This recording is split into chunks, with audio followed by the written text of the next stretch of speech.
Kutana na Yesu, tamani kumhudumia Yesu, tamani kutumika. Hiyo ni hatua ya kwanza itakayokufaidisha wewe mwenyewe. Kuna jambo lingine,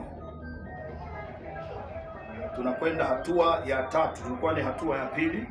Hatua ya kwanza tulisema kuacha ubinafsi na kuanza kuwashuhudia wengine. Hatua ya pili tumeona baada ya kuponywa, kufanyiwa nini, lazima uanze kuhudumia kwa mali zako. Tunakwenda hatua ya tatu. Wafilipi sura ya 3. Wafilipi sura ya 3. Kama umeamua kumfuata Yesu, kuna mambo ya kujihadhari. Wafilipi sura ya 3.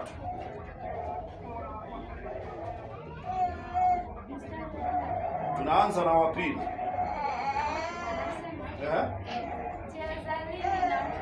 Hiyo sasa ni hatua ya kwanza. Weka kituo kwanza. Kuna kakoma pale, wataalamu wameandika jihadharini na nini? Na mbwa. Jihadharini na mbwa. Sura ya kwanza ya mbwa kuna wanadamu wana tabia ya mbwa.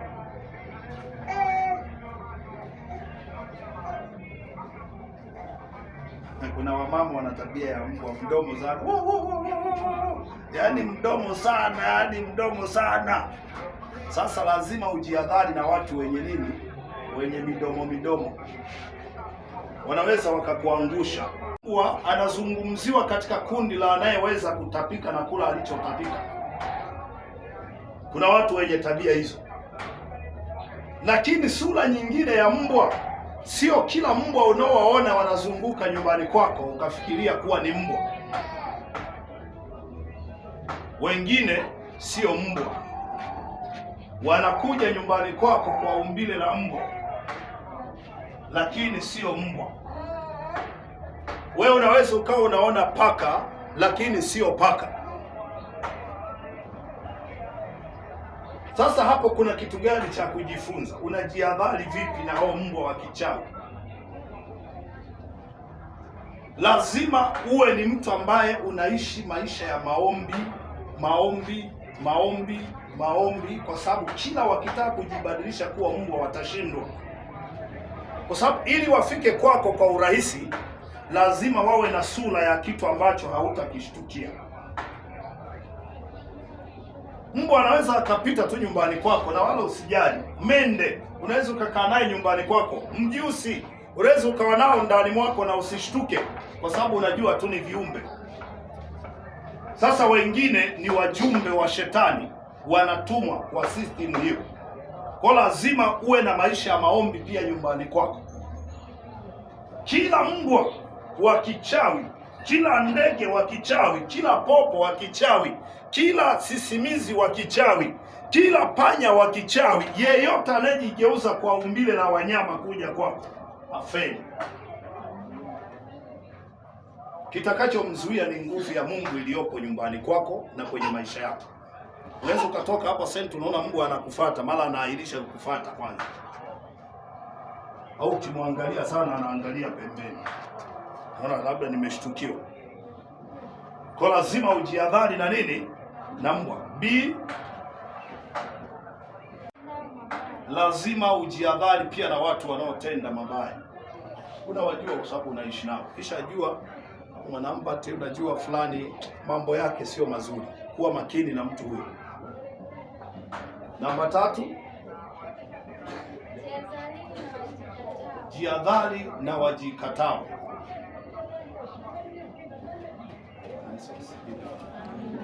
Nitolee mfano, mimi nimekuwa mchunga ng'ombe tu na Yesu aliniamini mchunga ng'ombe.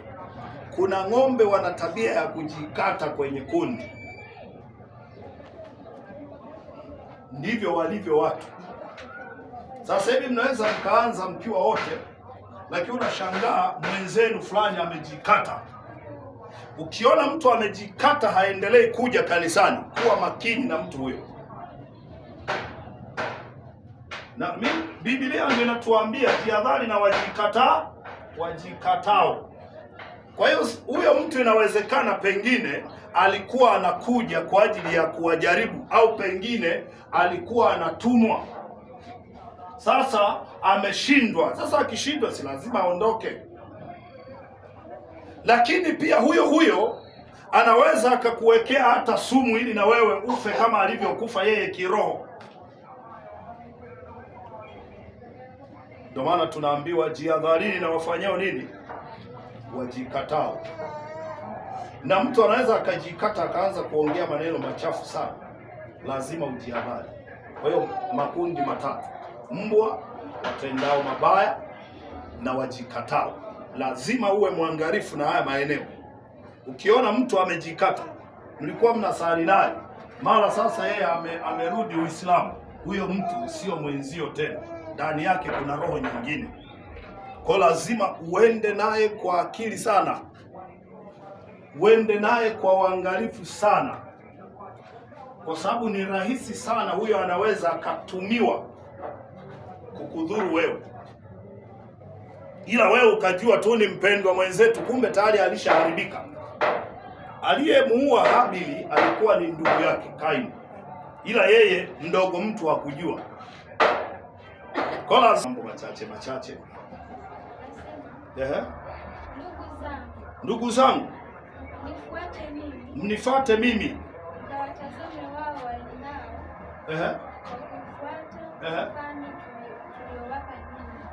Hiyo ni hatua muhimu.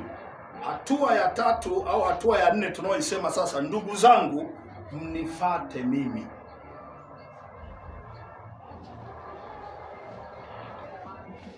Usimfuate mtu mwingine, kwa sababu mimi ndio nimebeba majibu yako.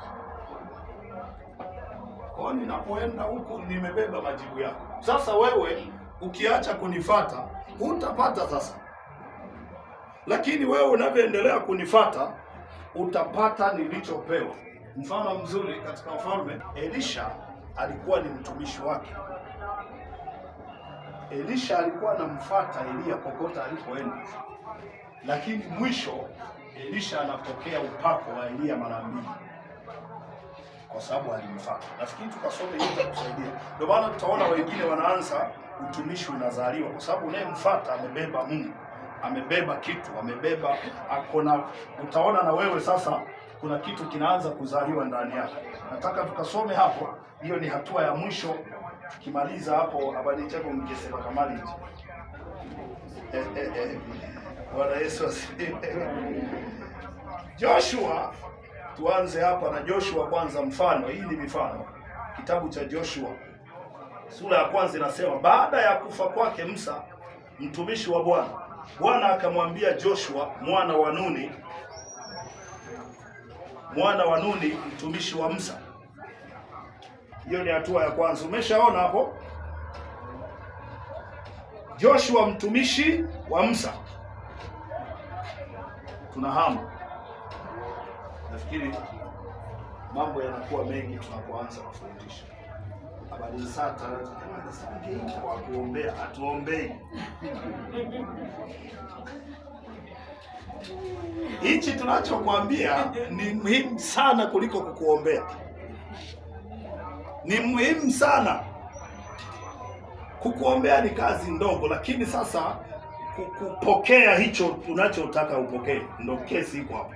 Kwa sababu kuna vitu vingine ili upokee lazima wewe ubadilike kwanza ndani yako. Sasa tunavyoendelea kufundisha, ndani yako unaendelea kubadilika, na kadri unavyobadilika ndani yako, imani inaendelea kuongezeka, unaendelea kupata ushindi.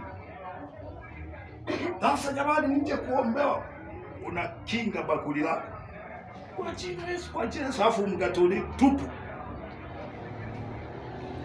ulichole tohono rineno mgati. Hiyo ni hasara kubwa. Sasa hatufanyi hiyo. Lazima ufundishwe, uanze kubeba vitu, uanze kujua mambo, hata kama ni kidogo kidogo. Kupitia hayo Yesu anaonekana kwako. Urugo na topigo nera kuja ukashitaka kewa todi la mberaka nisatoa wera nisatoenda kwa taratibu. Hao tena akuchibeshinge kwanza, lazima kwanza tukufundishe. ujue vitu vingi vya kiroho. Bwana Yesu asifiwe. Sura ya pili, Elisha umefika wenye Biblia. Kwa hiyo tunaona sasa Elia